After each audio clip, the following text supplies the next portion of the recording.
Hello dear student, good evening all of you. So guys एक और topic में आप सभी का स्वागत है। टॉपिक यहाँ पे देख सकते हैं, भारत का इतिहास का सबसे बड़ा ट्रेड डील होने वाला है यहाँ पे। और गैस ये ट्रेड डील किसके साथ होने वाला है मालूम है? इंडिया और यूएसए के बीच में ट्रेड डील होने वाला है। मतलब ये ट्रेड डील होने के बाद आप देखोगे यूएसए के काफी सारा प्रोडक्ट है ना, अब इंडिया में आके बिकेगा। तो प्लीज आप जितने भी इंडियन है, हम आपसे निवेदन करते हैं ना, प्लीज कोशिश कीजिएगा मेक इन इंडिया प्रोडक्ट, मतलब इंडिया में जो प्रोडक्ट मैन्युफैक्चरिंग हुआ है वही प्रोडक्ट आप खरीदने की कोशिश कीजिएगा। क्यों मालूम है? इससे इंडिया को काफी ज्यादा बेनिफिट मिलेगा, क्योंकि इंडिया में मैन्युफैक्चरिंग हो, जाहिर सी बात है इंडिया के लेवल को रोजगार भी लगेगा और इंडिया का इकोनॉमिक भी बूस्ट हो गया यहाँ पे। लेकिन जब आप यूएसए का प्रोडक्ट खरीदोगे ना, तो कमाई किसको होगा? यूएसए को होगा। यूएसए और अमीर है और अमीरों को और अमीर बना दोगे यहाँ पे। तो प्लीज चाइना वाला हाथ मत करना। जिस तरह आप लोग काफी सारा चीन का प्रोडक्ट खरीदते हैं ना, इस तरह यूएसए का प्रोडक्ट मत कर लीजिएगा। ये ट्रेड डील होने के बाद हो सकता है बहुत सारा प्रोडक्ट यूएसए का इंडिया में आएगा यहाँ पे। काफी कुछ समझाएंगे। मैं हूं रितेश सिंह। गैस अगर आप लोग पहली बार है हमारे चैनल को सब्सक्राइब करके हमें सपोर्ट कीजिएगा। कल मॉडर्न हिस्ट्री का गैस टेस्ट है यहाँ पे, तो जाइए, ऐप का लिंक डिस्क्रिप्शन में है और टेस्ट ज्वाइन कीजिए यहाँ पे। सो गैस किसी को बेनिफिट हो ना हो, लेकिन एलन मस्क को काफी ज्यादा बेनिफिट होने वाला है। क्यों मालूम है? क्योंकि ये ट्रेड डील होगा ना, तो हो सकता है जो यूएसए का कार है अब इंडिया में थोड़ा सा कम प्राइस में बिक सके यहाँ पे। क्यों मालूम है? पहले क्या होता था मालूम है? पहले होता था क्या, यूएसए जैसे कि इंडिया है ना, अपना बाइक जाके या फोर व्हीलर जाके यूएसए में इजिली बेच सकता था, ज्यादा टैरिफ इंपोज नहीं था। लेकिन अब वो टैरिफ बढ़ा देगा ना, तो हो सकता है कि इंडिया का गाड़ी हो सकता है यूएसए में ना बिके। तो इसी सब का टेंशन है, इसी सब लेके बीच में यहाँ पे इंडिया और यूएसए के बीच में ट्रेड समझौता होने वाली है। ये बात पीयूष गोयल के द्वारा बताया गया, मदर ऑफ ऑल डील। यहाँ पे सभी डील के लेके यहाँ पे होने वाला है। मतलब जितने भी सामान है यूएसए के, आप सामान इंडिया में आ जाएगा और इंडिया का सामान यूएसए में जाके बिकेगा यहाँ पे। लेकिन जब यूएसए का सामान जब इंडिया में आएगा, तो हो सकता है यूएसए पैसा वाला देश है यहाँ पे, अमीर देश है, तो वो प्रोडक्ट भी अमीर वाला बनाएगा। तो हो सकता है भले टैक्स ना ले, लेकिन फिर भी प्रोडक्ट तो महंगा होगा यहाँ पे। प्रोडक्ट महंगा होगा तो कोशिश, फिर भी कोशिश कीजिएगा। लोग होता है क्या कि देखने पे होता है ना कि नहीं यार यूएसए का प्रोडक्ट होगा, अच्छा होता है, ले लेते हैं ले लेते हैं यहाँ पे।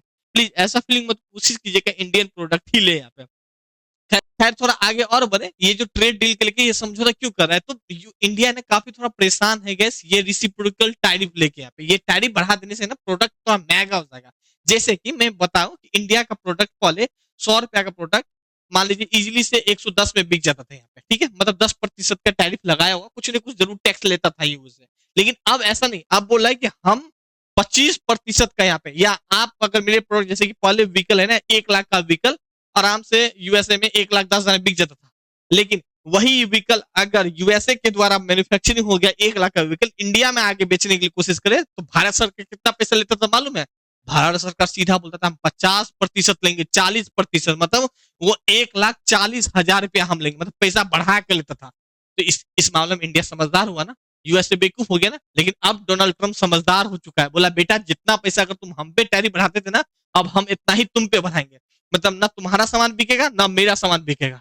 तो अब करो ट्रेड डील यहाँ पे, तो वही ट्रेड डील होगा। ट्रेड डील होगा तो हो सकता है ये दोनों के बीच में हो सकता है फ्री ट्रेड हो, मतलब टैक्स वगैरह टैरिफ वगैरह ना लगे यहाँ पे। जब टैरिफ वगैरह ना लगेगा तो हो सकता है कि काफी मात्रा में काफी प्रोडक्ट इंडिया में आके बिकेगा, इंडिया का प्रोडक्ट काफी ज्यादा यूएसए में बिकेगा। फोर व्हीलर एलन मस्क की कार जो है वहां पे 25 लाख का कार हो सकता है, अब यूएसए में भी आपको, इंडिया में यूएसए में 25 लाख में, इंडिया में हो सकता है थोड़ा बहुत टैरिफ बढ़े हैं यहाँ पे, ऐसा नहीं कि 30 लाख में इजिली से आपको मिल जाए यहाँ पे।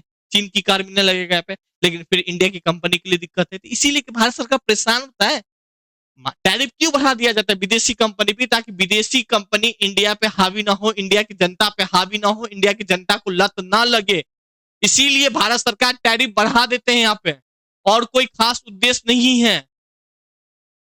समझ रहे हैं ना बातों को यहाँ पे? बस अब ये ट्रेड डील अगर समझौता हो, जो भी होगा समझौता में, अभी बिस बोला ही गया यहाँ पे, जो भी होगा वो तो हम आप लोग के बीच लेके आएंगे आएंगे। ये सब चीज देखते हैं यहाँ पे। खैर, अब जाहिर सी बात है ये ट्रेड एग्रीमेंट अगर ट्रेड टैरिफ बढ़ जाता, सपोज दैट रेसिप्रोकल टाइप बढ़ा देता, तो इंडिया का प्रोडक्ट अब यूएसए महंगा हो गया पे, तो कोई खरीदेगा नहीं। तो जीडीपी में जो इनकम आने वाला था वो इनकम में काफी गिरावट दिखेगा, इंडिया के इकोनॉमिक में भी काफी गिरावट हो गया पे। अब ये अलग अलग ऑर्गेनाइजेशन के द्वारा अब बताता है कि 1 से लेकर 0.1 से लेकर 0.6% तक का जीडीपी में इम्पैक्ट पहुंचेगा यहाँ पे। इनके अलावा बात करने वाले सालाना 7 बिलियन के नुकसान देखने को मिलेगा यहाँ पे, अगर रेसिप्रोकल टैरिफ अगर लगा देता है इंडिया पे, इम्पोज कर देता है यूएसए, तब तो चाहेगा 7 बिलियन का इंडिया नुकसान हो, नहीं ना चाहेगा। तो फिर क्या करेगा? कोशिश करेगा कि अपने भारत को, जनता को समझाए कि कितना भी यूएसए का प्रोडक्ट है बेटा मत खरीदना, तुम इंडियन ही प्रोडक्ट खरीदना, महिंद्रा का ही गाड़ी खरीदना यहाँ पे, ठीक है, यूएसए गाड़ी मत खरीदना। और फाइनली ट्रेड डील हो जाएगा।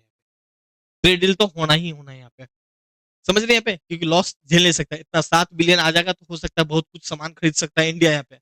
और इंडिया का एक टारगेट भी है यहाँ पे। इंडिया का क्या टारगेट है कि 2030 तक इंडिया का उद्देश्य है कि 500 अरब का कारोबार करे यहाँ पे, और 2047 तक कितना, 2047 तक 30 ट्रिलियन इकोनॉमिक डॉलर बनाने का लक्ष्य है यहाँ पे। तो इसके लिए ट्रेड डील तो भाई बनता है यहाँ पे, तो वही तो सामान ज्यादा आना जाना लगा रहेगा, तो भारत का जीडीपी भी काफी ज्यादा बढ़ेगा यहाँ पे, है ना।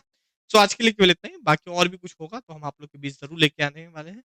Thank you, have a nice day. कल टेस्ट जरूर दीजिए।